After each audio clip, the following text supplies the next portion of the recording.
Vi faccio vedere muro naturale, in questo caso plus, o pietra levigata, è la stessa lavorazione, come fare a applicare vetro su queste superfici così lisce. Qui dobbiamo dare, prima di tutto, una mano di vetro diluito 1:4, quindi 1 litro di vetro, 4 litri d'acqua, con il nostro pennello finché ce lo piglia. La prima mano deve essere data abbondante, noi diciamo a rifiuto.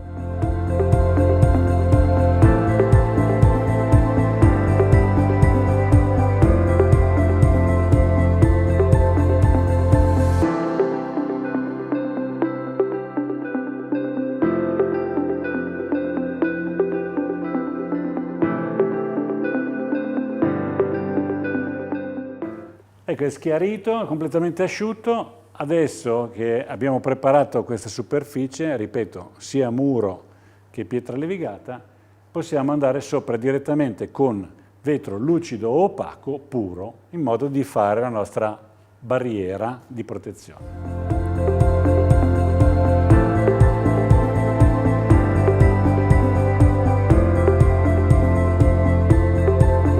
Questo è vetro lucido, naturalmente si può fare anche con vetro opaco, si può dare vetro opaco su questo, quindi ecco che questo effetto diventa subito opaco.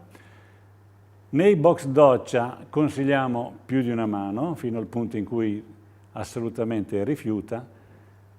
Questo prodotto, quindi muro naturale e pietra levigata, sono così lisci che sconsigliano l'utilizzo di ipervetro. Quindi consigliamo invece 2-3 mani di vetro per avere la totale chiusura del prodotto, quindi usabili nei box doccia.